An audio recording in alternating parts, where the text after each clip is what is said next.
Hello everyone and welcome back. Today I'm going to be covering the time period from when I went from stage 2 to stage 4.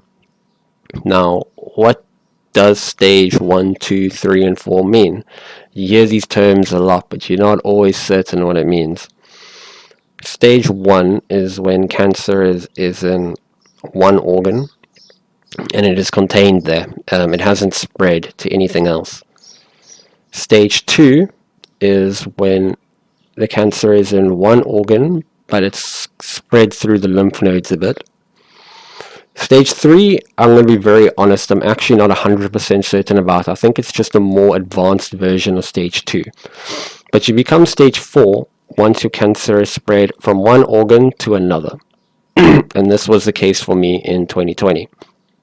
Now, when I left you off from firstly, I just want to say a big thank you to everyone who watched my first video. I got a lot of very awesome messages and very positive feedback. So I'm definitely going to be finishing the video series. I plan to do 4 videos, and then maybe I'll keep posting after that if the inspiration is there and the interest is there from you guys. So, and I can't believe I'm going to say this, but if you are enjoying it, go ahead, hit that like button and subscribe, and then you can see when I'm posting the videos because it'll give you a little notification. Never in my life thought I'd be advertising a YouTube channel, but here we are. So yeah, let's carry on. The last time I left you, we had just had the first surgery, and we were doing really well. We were living actively, we were running a lot, we were much happier. But we had developed a cough, and we couldn't shake this cough for like 6 months straight. And I should have taken it more seriously, but I didn't. So in the same breath, I'd just like to urge everyone to just be very mindful of their bodies, because things go wrong within us, and we just leave it, and we become so used to it being there that we forget that that's a problem, and that's not how our body naturally runs and operates. And people just don't go to the doctors. We're too scared to ask for help. It's too much of an inconvenience from our daytime job to go get checked out.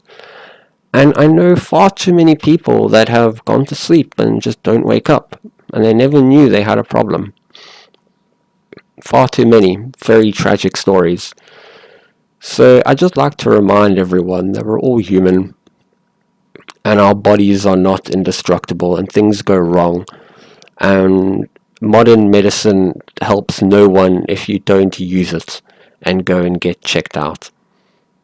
Anyway, I had finally reported this cough to my doctor because it was starting to really annoy me. 6 months coughing is a long time. I thought I just wasn't getting better because I kept exercising. To be safe, the doctor decided to throw a CT scan into my tests, because originally I was only getting an MRI and a blood test and a chest x-ray. The CT scan came back to show that I had 5 tumors in my left lung and 7 tumors in my right lung.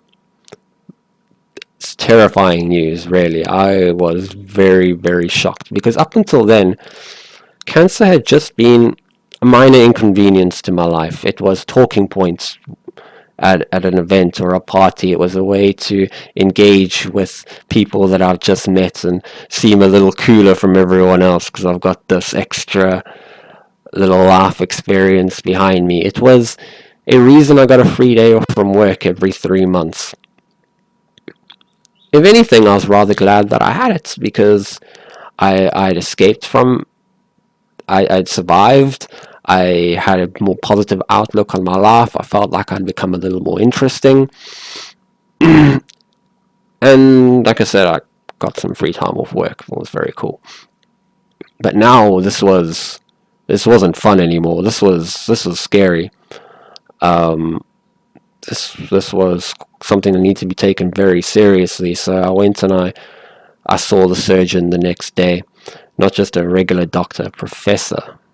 Very fancy.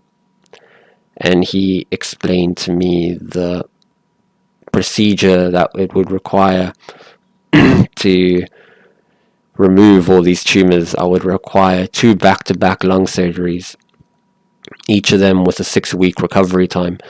So originally I wanted to have them both at the same time because I didn't want to take so long off of work. I'm always very mindful of how much time I'm taking, and I always want to show that I'm still doing the best that I can in my professional career, even though I've got this happening in the background.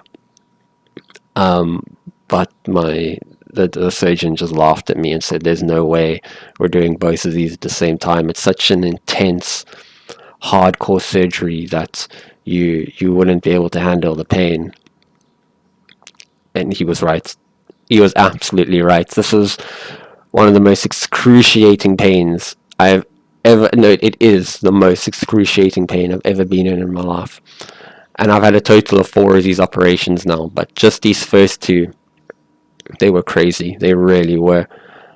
When the physio comes in and tries to get you to sit up in the hospital bed, your whole body is in this defensive fetal position, and just to straighten your shoulders and sit up properly and do the breathing exercises, I'm telling you, I don't care how big and strong and tough you are, open up someone's lungs and you're going to drop them so quickly. It really was excruciating. They gave me a set of breathing exercises to do to help the lung reinflate, and I got this little tool here which is designed to help your lungs. So you breathe into this pipe and then you get the balls up. But now, because of what's happened to my face, I can't actually form a seal around this anymore. So let's see if I can do it. Hang on.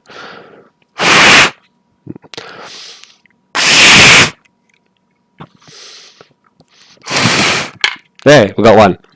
Cool. So that doesn't really work for me anymore, but it used to. So that would be my friend. I had 2 of them. I actually gave the other one to my aunt at the time, who also had some cancer in the lungs, and I thought if she goes through anything similar to me, then she at least wouldn't have to buy one. So we had those surgeries back to back, 3 months at home.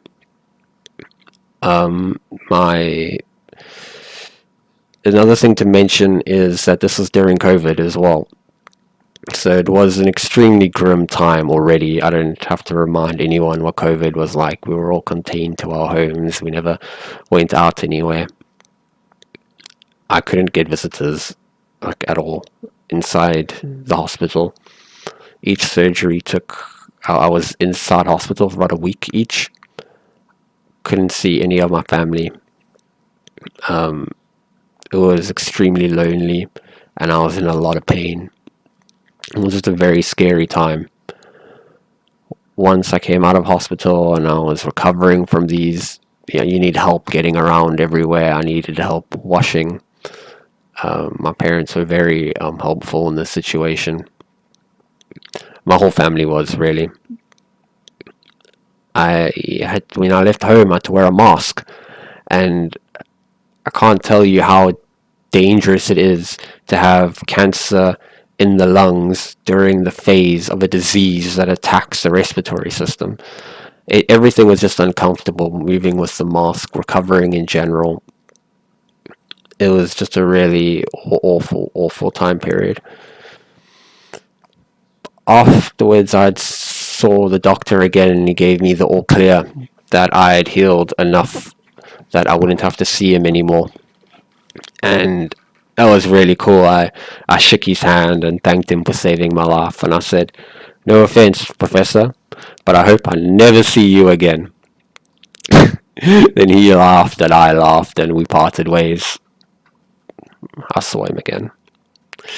I developed something called a pneumothorax. Now, for those who don't know, because it's quite a big word, a pneumothorax is effectively a pocket of air that enters your lungs. Now, your lungs aren't fixed into your chest. They aren't these fixed, mounted emplacements.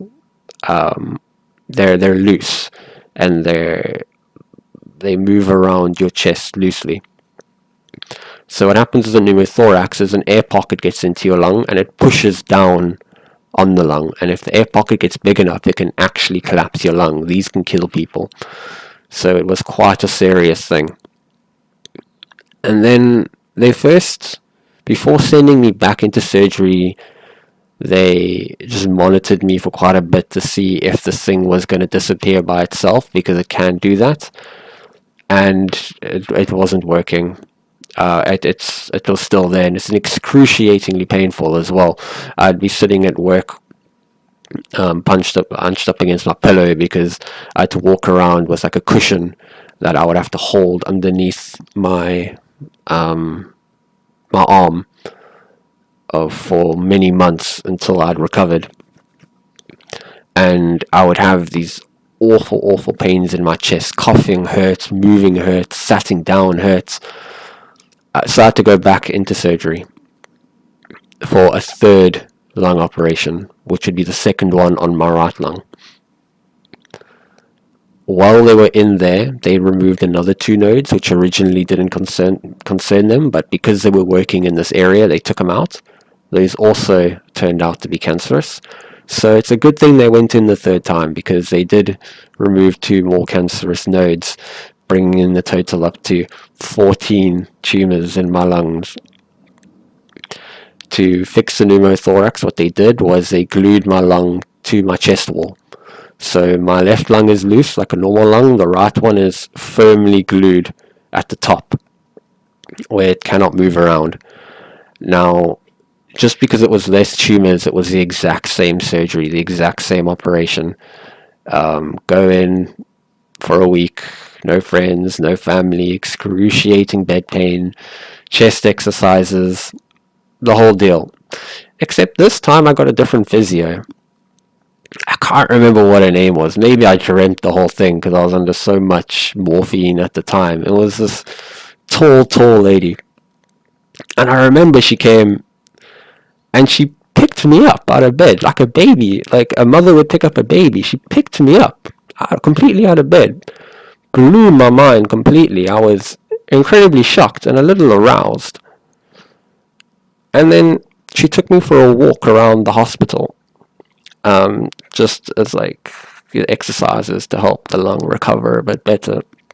She held me up by the arm, and we took a walk around the wing.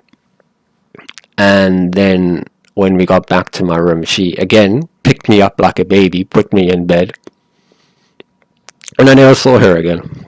Absolutely crazy.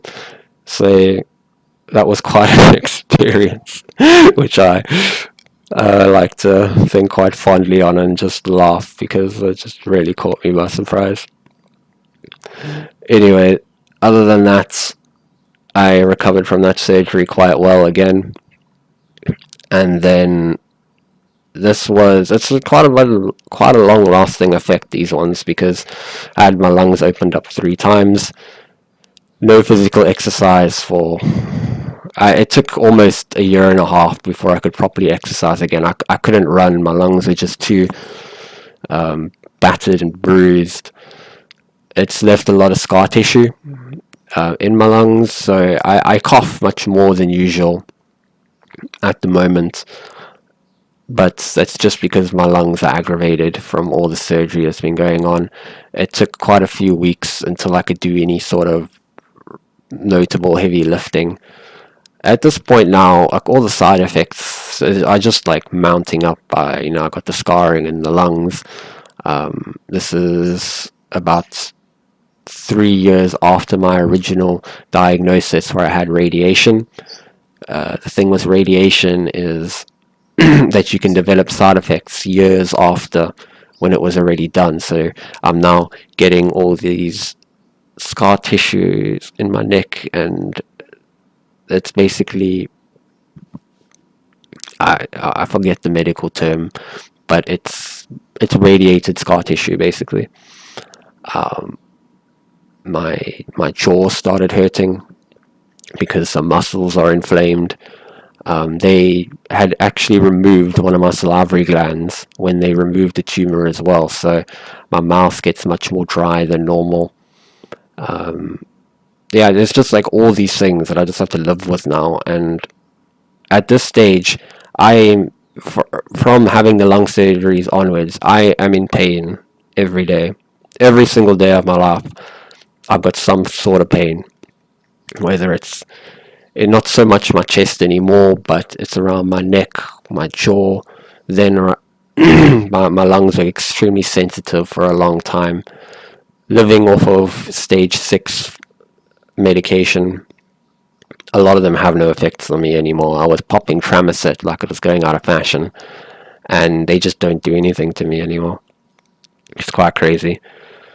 But we got over all of that, and then we just carried on living. That's all you can do, right? You get these curveballs put in your way, and you just manage as best you can, and you just keep going. And I had a lot of support from everyone again. People are people are good if you give them the chance to be. They really are. But we got through it, and we got through COVID, and we kept on going. And it didn't take long after that until we were back in hospital again, which I will cover in part 3. But I hope you found this informative, or at least a little interesting. And yeah, if you guys have any questions or anything, feel free to reach out to me. I am doing this firstly to help other people and create a much more informed community about what might go on in the life of someone in my shoes. So until then, be safe, and yeah, I'll see you on the next one. Goodbye.